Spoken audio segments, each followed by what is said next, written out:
ለልጆ ይህንን ማንጎ ሲሰጡና ይህንን ማንጎ ሲሰጡ ያለውን የጤና ልዩነት ልንገራችሁ። አስተውላችሁ ከሆነ በትልልቅ ሚዲያዎች በጣም ትልልቅ ማስታወቂያዎች እየተነገሩ ነው ያሉት። አብዛኞቹ ማስታወቂያዎች ነው በጣም ደስ የሚሉ በጣም ዳንስ ያላቸው ናቸውና የልጆቻችን አእምሮ ውስጥ የሚገቡ ናቸው። በሌላ በኩል ደግሞ ኤፍዲኤ ወይም ደግሞ የምግብና የመድኃኒት ቁጥጥር ባለስልጣን እነዚህ ጁሶች ትክክለኛ ጁስ አይደሉም፣ አርቲፊሻል ፍሌቨርድ ናቸው ብሎ መግለጫ አውጥቷል። ታዲያ ይህን እያወቅን በትልልቅ ሚዲያዎች ግን የሚነገሩት ማስታወቂያዎች በጣም አእምሮን የሚይዙ ደስ የሚል መዝሙር ያላቸው ስለሆኑ ህፃናት አእምሮ ውስጥ በቀላሉ ይገባሉ። እኛም ሳናውቀው እንሸመድደዋለን፣ ልጆቻችን ይሸመድዱታል። በዛ ምክንያት ይሄን ግዛልኝ የሚል ጥያቄ ይመጣል። ታዲያ ይህን አርቲፊሻሊ ፍሌቨርድ የሆነ ድሪንክ ወይም መጠጥ ስንጠቀም ልጆቻችን ላይ የሚያመጡት ወደ 5 ዋና ዋና የጤና ጉዳቶች አሉ። እነዚህ እነግራችኋለሁ። ከዛ በፊት ደግሞ ይህ አርቲፊሻል ፍሌቨርድ የሆነ ነገር ከምን እንደሚዘጋጅ እነግራችኋለሁ። እስከ መጨረሻው ይህ ቪዲዮ ተመልከቱ። ሰላም ጤና ይስጥልን። ዶክተር ፋሲል ነኝ፣ የህፃናት ስፔሻሊስት ሐኪም ከብሩክ ኪድስ ልዩ የህፃናትና ታዳጊዎች ክሊኒክ። በዛሬ ቪዲዮ ስለ ማንጎ ጁስና ስለ ማንጎ ስለ ተፈጥሯዊ ማንጎና ስለ አርቲፊሻል ዲዛይን ስለሚሆነው ስለታሸገው ፍሉት ፍሌቨርድ የሆነ ድሪንክ ብዙ ነገር ነግራችኋለሁ። እስከ መጨረሻው ተከታተሉት።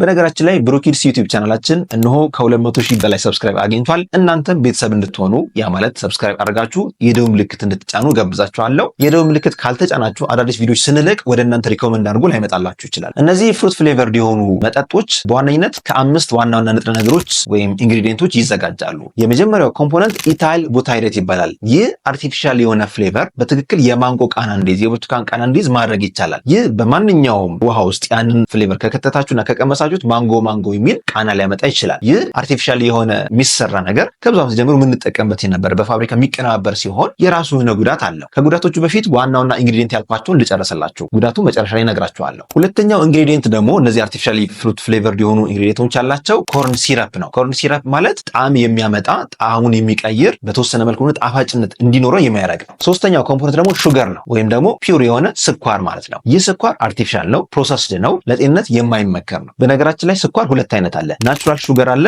አርቲፊሻሊ ዲዛይን ሹገር አለ። ናቹራል ሹገር ለምሳሌ ከማንጎ የምናገኘው ከፍተኛ ነው። በነገራችን ላይ ማንጎ ሞዴሬት ቱ ሃይ ግላይሴሚክ ኢንዴክስ ካላቸው የፍሩት ዝርያዎች ውስጥ ይመደባል። በተለይ ከ50 በላይ ግላይሴሚክ ኢንዴክስ ካላቸው ማንኛውም ምግቦች ሃይ ግላይሴሚክ ኢንዴክስ ይባላል። ያ ማለት ከፍተኛ ሹገር ያላቸው ምግቦች ማለት ነው። እነዚህ ከፍተኛ ሹገር ያላቸው ምግቦች ለስኳር ታካሚዎች አይመከሩ። ኤዲኤችዲ ላላባቸው ያ ማለት የትኩረት የማጣትና የክልፍልፍነት ችግር ላለባቸው ህጻናት አይመከሩ። ኢቭን ኦቲስቲክ ለሆኑ ህጻናት ራሱ ጣፋጭ የሆኑ ማንጎዎች አይመከሩም። ለመሰላችሁ አርቲፊሻልም ይሁን ናቹራልም ይሁን ሹገር ህጻናት አይምሮ ውስጥ ሲገባ በጣም አክቲቬት የማድረግ በጣም ቅብዝብዝ የማድረግ ፍጥነት የመጨመር ባህሪ አለ። ስለዚህ ስቲል አሁን ስናነጻጽረው ናቹራል ሹገር እና አርቲፊሻል ሹገር ስናነጻጽረው ግን የአርቲፊሻል ሹገሩ በጣም ብዙ ጉዳቶች አሉት። አላስፈላጊ ውፍረት ያመጣል፣ ህጻናትን ቅብዝብዝ ያደርጋቸዋል፣ ሃይፐር አክቲቭ ያደርጋቸዋል፣ ኢንአቴንቲቭ እንዲሆኑ ያ ማለት ትኩረት ማጣት ሊያመጣባቸው ይችላል። ስለዚህ ሶስተኛው ኮምፖነንት ሹገር ነው ማለት ነው። አራተኛው ኮምፖነንት ደግሞ በትክክል ትክክለኛው ማንጎ ሊጨምሩት ይችላሉ። ይህም ቃናውን የበለጠ ማንጎ ፍሌቨር እንዲሆን ይረዳቸዋል። አምስተኛው ኮምፖነንት ደግሞ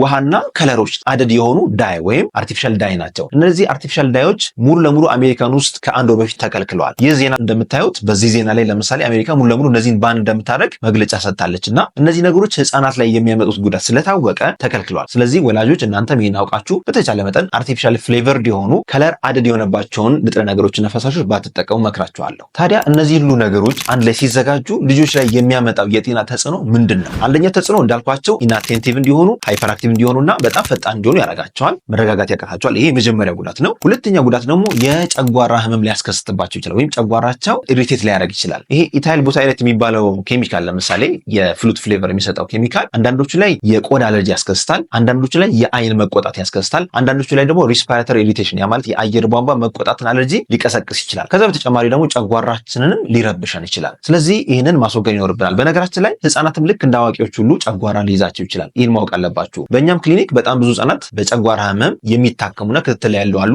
አብዛኞቹ አርቲፊሻል ነገሮች የሚጠቀሙ፣ አብዛኞቹ የተጠባበሱ ነገሮች ለምሳሌ እነ ቺፕስ፣ እነ ብስኩት፣ ጮርናቄ የመሳሰሉትን የሚጠቀሙና በተለይ ደግሞ ካቻፕ የሚጠቀሙ ከሆነ ስትሮቤሪ በከፍተኛ መጠን የሚጠቀሙ ከሆነ በርበሬና ዘይት የሚጠቀሙ ከሆነ ልጆቹ የጨጓራችን ህመም አይድንላቸውም እና ይህንን ወላጆች ትኩረት አድርጋችሁ መስራት ይኖርባችኋል። በነገራችን ላይ ብሩክ ኪድስ ልዩ የህጻናትና ታዳጊዎች ክሊኒክ ከጨጓራ ጋር የተገናኙ ምርመራዎች በስፋት እየሰጠ ይገኛል፣ በላቦራቶሪም እንዲሁም በማሽን። ከዚህ በተጨማሪ ደግሞ አንድ አዲስ ነገር ልንገራችሁ። ብሩክ ኪድስ ልዩ የህጻናትና ታዳጊዎች ክሊኒክ አዲስ የአልትራሳውንድ ማሽን አስገብቷል። ይህ አልትራሳውንድ እንደምታዩት እጅግ ዘመናዊ የሆነና ሃይ ሪዞሉሽን የሚጠቀም የዩሮፕ ካምፓኒ ያመረተው ሲሆን እንደምታውቁት የጂኢ ካምፓኒ ነው። የጂኢ ካምፓኒ በጣም ታዋቂ ነው፣ በጣም ትልልቅ ብራንዶች የሚያመርት ነው። በዚህ አልትራሳውንድ ኦልሞስት የማይገኝ ነገር የለም ማለት ይቻላልና ብዙ ነገር የህጻናት ህክምና በተመለከተ አብዛኛው ነገር ማየት ይቻላል። ከዛ በተጨማሪ ለአዋቂዎችም እንዲሁም ለእርጉዝ እናቶች ራሱ የሚያገለግል አልትራሳውንድ አልትራሳውንድ ማሽን ነው። ስለዚህ ለልጆቻችሁ አልትራሳውንድ ማስነሳት ከፈለጋችሁ ከታች ባሉ ስልኮች ደውላችሁ ሰዓቱን ቀኑን ፊክስ ማድረግና ቀጠሮ ማስያዝ ትችላላችሁ። ስለዚህ ከዚህኛው ይልቅ ይሄኛውን ማንጎ አሁን ብንጠቀም ለህፃናት ምን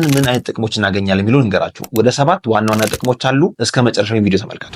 አንደኛው ለህፃናት የሚሰጠው ጥቅም አይምሯቸውን ፈንክሽን ቡስት ያደርጋል በሁለት ምክንያት። አንደኛ ውስጡ ያለ ፎሌት ለአይምሯችን ፍጥነት ለአይምሯችን ስራ በጣም ወሳኝ ነገር ነው። ለህፃናት ኮሚኒኬሽን ስኪል፣ ንግግር፣ የቋንቋ ክህሎት እንዲሁም ደግሞ ለአይምሮ እድገት ፎሌት በጣም ወሳኝ የሆነ ነገር ነው። ሁለተኛ ደግሞ ትክክለኛ ኢነርጂ ይሰጣቸዋል። ወይም ትክክለኛ ሹገር አርቲፊሻል ሳይሆን ናቹራል የሆነ ሹገር ይሰጣቸዋል። ይህ ትክክለኛ የሆነ ሹገር ደግሞ ለሰውነታችን ለአይምሯችን ጉልበት የሚሆነው እያንዳንዱ ስራ ፈንክሽን እንድናደርግ የሚረዳን ይሆናል። ሁለተኛው ጥቅም ደግሞ ማንጎ ውስጥ ግሉታሚክ አሲድ የሚባል አይምሮን የሚያነቃቃ ፈጣን የሚያደርግ ራሱን የቻለ ፕሮቲን አለ። ያ ፕሮቲን ወይም ያ ኬሚካል ህፃናትን አይምሮ ብሩህ እንዲሆንና ፈጣን እንዲሆን ይረዳቸዋል።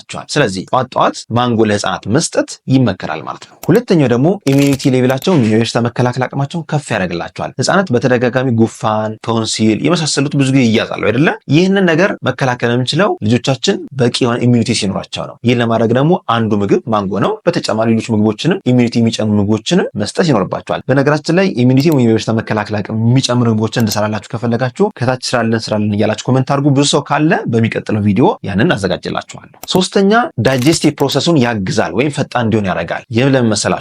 ማንጎ ውስጥ ከፍተኛ የሆነ ፋይበር አለ። ፋይበር ካለ ደግሞ የመፍጨት የምግብ ዳይጀስቲቭ ፕሮሰስን ወይም የመፍጨት ፕሮሰስን ፈጣን እንዲሆን ያደርጋል። ድርቀት እንዳይከሰት ያደርጋል። አንጀታቸው ለስላሳና ጤናማ እንዲሆን ይረዳቸዋል። አራተኛው ጥቅም ደግሞ ለአይናቸው ጥራት ያገለግላል። ለአይን ጥራት እንደምታውቁት ቫይታሚን ኤ በጣም ወሳኝ ነገር ነው። ከካሮትም እናገኘዋለን፣ ከማንጎ፣ ከፓፓያ፣ ከብርቱካን የሚገኝ ነገር ነው። ይህ ለአይን ጥራትና ፈንክሽን ሪቲና ለሚባለው የአይን ክፍል በተለይ ከፍተኛ የሆነ እገዛ የሚሰጥ ነው ቫይታሚን ኤ። ስለዚህ ለልጆቻችሁ የአይን ጥራት ታዲያ ለኩረጃ አይደለም፣ ለአይናቸው ጥራትና ጤንነት ሲባል ማንጎ መስጠት አታቁሙ። አምስተኛው ዋናው ጥቅም ደግሞ ለሰውነታቸው በቂ የሆነ ጉልበት ይሰጣል። ናቹራል በሆነ ሹገር ጉልበት ይሰጣቸዋል። ስለዚህ ህጻናት ደካማ እንዳይሆኑ፣ በትምህርታቸው ደካማ እንዳይሆኑ፣ በደንብ ተጫውተው በደንብ ጉልበታም ሆነው እንዲውሉ፣ ሰውነታቸው እንዳይደክም ጉልበት ይሰጣል። በነገራችን ላይ አንድ አቨሬጅ የምንለው ማንጎ በአማካኝ ወደ 200-250 ግራም የሚመዘነው በአማካኝ ከ40 እስከ 45 ግራም ሹገር ይሰጣል። ይህ ሹገር ለብቻው አይደለም፣ አብሮ ሌሎች ንጥረ ነገሮችንም ይሰጣቸዋል እና ይህንን በየቀኑ ቢያገኙት ይመከራል። ታዲያ እንደነገርኳችሁ ማንጎ ሃይ ግላይሴሚክ ኢንዴክስ ያለው ፍሩት ስለሆነ